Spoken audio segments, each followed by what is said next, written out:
करतायस? काही नाही, देवीच्या दर्शनाला आलो होतो. तर मग घेतलंस का दर्शन? नाही, आई म्हणली देवळात जाऊन येतं. आम्ही पाथरवटलो गावाच्या रागवती. मला एक सांग, या मंदिराच्या पहिल्या पायरीपासून ते गाभाऱ्यातील देवीच्या मूर्तीपर्यंत दगडांचं इतकं सुंदर कोरीव काम तुम्ही पाथरवट लोकांनीच तर केलं. आणि आता तू जर मंदिरात गेलास तर तुला कोण कशाला रागवेल? हे बघ, माझे आजोबा या गावाचे पाटील आहेत. लोक त्यांना मानतात आणि माझे आजोबा माझ्या शब्दाबाहेर आहेत. त्यांना मी सांगेन. चल चल माझ्या बरोबर. अरे तुला कोणी नाही रागवणार. चल.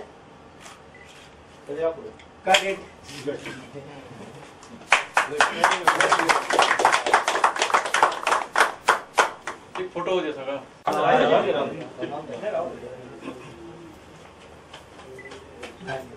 एक छोटे कलाकार आहे. सगळ्यांनी समोर बघा.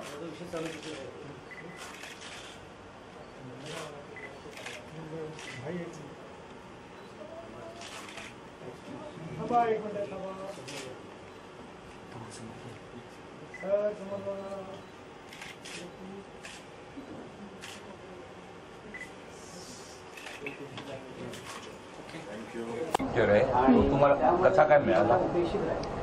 डॅडींच्या कॉन्टॅक्ट्सनी वगैरे, डॅडींची ओळख, पप्पांची कॉन्टॅक्ट्स वगैरे होती ना, तर त्याच्यानी झाली.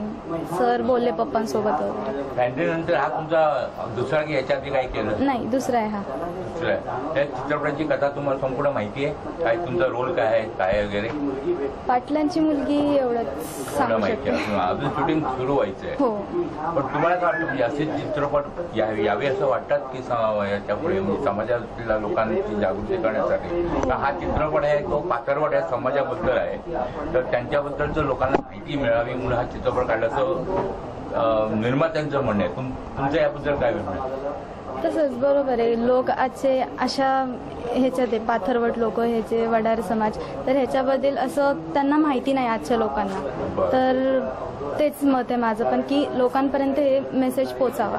ही जी भूमिका ह्याच्यामध्ये ग्लॅमरस नाहीये, तर त्याबद्दल तुम्हाला काय वाटतं की ग्लॅमरस भूमिकामध्ये माणसं आर्टिस्ट फेमस होतात की अशा भूमिका करून लोकांपर्यंत पोहोचू शकतात? काम करण्यावर माणसाचं असतं. ग्लॅमरस किंवा नॉन ग्लॅमरस त्याच्यावर तसं काही नाही. जर काम चांगलं असलं तर माणूस पुढे जातो. तुम्हाला या चित्रपटाबद्दल काय आशा आहे? काय नाही, आता जस्ट जशा चांगली मोठी चांगली स्टार होणार, जस्ट आशावाद आहे तुम्हाला? चित्रपट चांगला चालेल? हो चालेल. Okay, thank you. भूमिका करतोय या चित्रपटाची कथा तुला माहिती आहे पूर्ण? कथा म्हणजे पूर्ण माहिती नाही आहे, पण दगडफोडे जे असतात ना ते माझे बाबा आहेत आणि त्यांचा मी मुलगा आहे.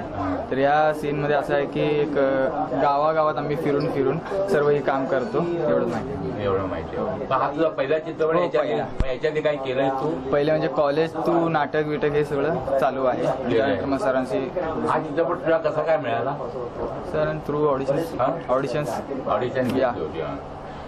तुझं नाव मनमीत का? मनमीत प्रेम. तू याच्या आधी कशात टाइमपास मध्ये होता? टाइमपास मध्ये. त्यानंतर ही तुझी दुसरं फिल्म आहे? हो. या चित्रपटात तू काय भूमिका करतोय?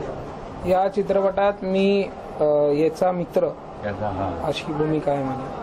पण साधारण भूमिकेत तुला काय वाटतं की हाय चॅलेंजिंग भूमिका आहे की वेगळ्या प्रकारची काही भूमिका आहे? हो, चॅलेंजिंग भूमिका आहे, कारण की कसं आहे तिकडची ऍक्सेंट थोडी वेगळी असते गावाकडची वगैरे. सो ते त्याचा खूप स्टडी करावा लागणार आहे मला, कारण की मी कसा बॉम्बेचा, सो माझी ऍक्सेंट वेगळी आणि तिकडची कम्प्लिटली वेगळी ऍक्सेंट आहे. सो भाषेचा लहेजातला शिकायला हा तो शिकायला तयार आहे मी. साधारण त्याची तयारी सुरू केली आहे? हो, केली आहे. बरं. टाइमपास नंतर हा मध्ये तुला पण ऑफर आल्या काय पिक्चरच्या वगैरे अशा काय? हो, आलेल्या बऱ्याच, पण 10वी असल्या कारणाने मला काही करता आलं नाही. सो अभ्यासही तितकाच महत्वाचा आहे शेवटी. त्यामुळे पण तुला याच्यानंतर अभिनयामध्येच करिअर करायचंय? हो. आणि तुझं काय? माझं पण अभिनयामध्येच करिअर. सध्या तू काय करतोय? ऑडिशन देत होतो. नंतर आता या सरांबरोबर काम चालू आहे. नाही, पण शिक्षण वगैरे? शिक्षण झालंय, 12वी पास आहे. 12वी पास आहे. सध्या शिक्षण सोडलंय? नाही, म्हणजे शिक्षण 12वी पास केलं ना, त्यानंतर मग याला मी चालू. आणि तू शिक्षण चालू आहे? हो, चालू आहे. शिक्षण आणि अभिनय दोन्ही एकत्र करायचं म्हणून तुला अभिनयामध्ये करिअर करायचं आहे. तुला काय वाटतं म्हणजे असे पिक्चर यायला पाहिजे? पथरवाट हे हा वेगळा टाईपचा ऑफबीट पिक्चर आहे, तर त्याबद्दल तुझं काय म्हणणं आहे?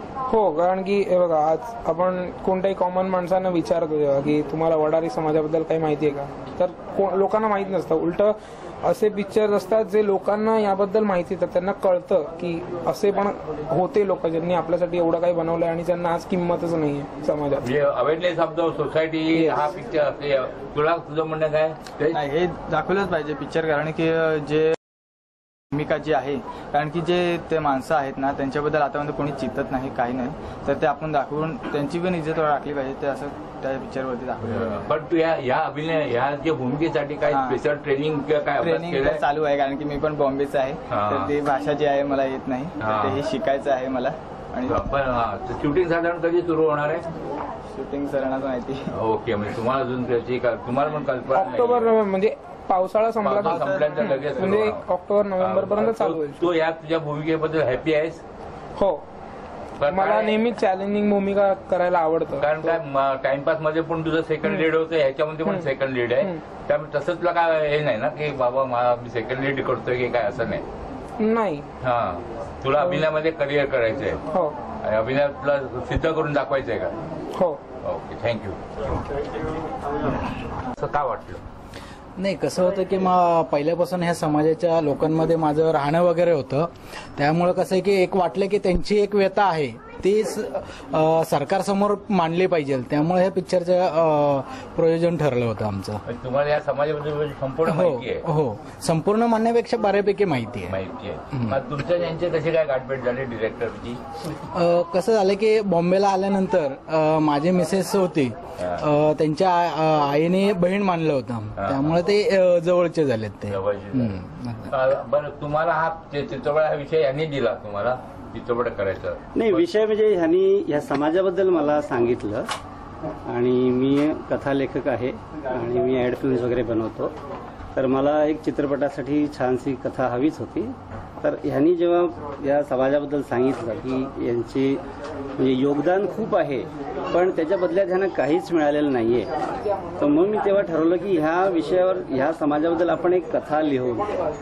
मग आम्ही डिस्कस केली, त्यांनाही ती आवडली कथा, मलाही आवडली, त्यामुळे मग आम्ही ठरवलं की याच्यावर आपण चित्रपटच बनवू. पण सध्या तुम्हाला माहिती आहे की 2 कोटी 2.5 कोटी 4 कोटीचे पिक्चर तयार होत आहेत आणि ते पिक्चर धोधो चालतात आणि कमी बजेटचा पिक्चर असेल जरी चांगला असेल तर ते चालत नाही. म्हणजे त्याबद्दल तुम्ही असं काय रिस्क घेतली असं वाटत नाही? रिस्क आहे, पण काय आहे की समाजाबद्दल आम्ही कुठल्या तरी एका समाजाबद्दल सांगतो ज्यांनी योगदान खूप आहे महाराष्ट्राला, तर लोकांना असं वाटेल की हां, या लोकांनी खरंच आपल्या महाराष्ट्रासाठी बरंच काही केलेलं आहे. तर काय ह्यांची लाईफ स्टोरी आहे, कशा लिजन राहतात हे आपण म्हणजे कसं की फेस्टिवलला पण जाऊ शकेल आणि कमर्शियली पण चालेल. ह्याच्यामध्ये गाणीही आहेत, डान्सही आहे, लव्ह सॉंग्स पण आहेत, त्यामुळे कमर्शियल व्हॅल्यू त्याच्यात खूप आहे. बरं, हिरो आणि हिरोईनची निवड तुम्ही कशी काय केली? हिरोईन आम्ही जेव्हा तिचा चित्रपट बघितला होता तर तेव्हा आम्हाला वाटलं की आमच्या चित्रपटासाठी पण ती योग्य आहे. मधली हिरोईन? हो, राजेश्वरी खरात. तर आम्हाला वाटलं की आमच्या चित्रपटासाठी पण ती योग्य आहे, म्हणून आम्ही पुण्याला जाऊन तिच्या वडिलांना कॉन्टॅक्ट केल्यानंतर त्यांना ही कथा आवडली, ते म्हणाले आम्ही करायला तयार आहोत. मग तिच्या अपोजिट आम्हाला एक असा गावचा दिसणारा असा मुलगा हवा होता जो ह्या वडार समाजातला दिसेल, जो उन्हामध्ये दगड फोडून फोडून असं काळवणला आहे, ज्याचे शरीर यष्टी एक वेळचं जेवून तो असा हडकुळाच आहे पण काटक आहे, असा मुलगा हवा होता जो आम्हाला सापडला अक्षयमध्ये. तुम्ही ऑडिशन घेतली? हो, ऑडिशन. त्याच्यामुळे तुम्हाला आम्ही कमीत कमी 25 ते 30 मुलांचे ऑडिशन घेतलेत, त्याच्यातून ह्याला फायनल केलेलं आहे. आणि असं नाही की आम्ही सोलापूर बऱ्याच ठिकाणी फिरून आलो तेव्हा कुठेतरी हा भेटला आम्हाला.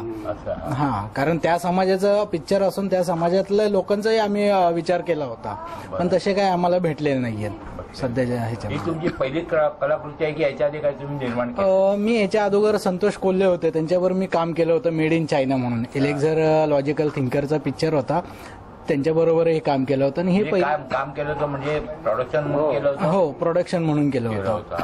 हा, ही तुमची दुसरी निर्मिती? हो, हे दुसरी निर्मिती आहे. पण तुमचं बेसिक आहे याच्यात हे काय तुमचं? कुठे व्यवसाय आहे? बिल्डिंग लाईन मध्ये पण व्यवसाय? हो, बिल्डिंग लाईन मध्ये. Building line. बरं, तुम्ही शूटिंग कधी पण चालू करणार?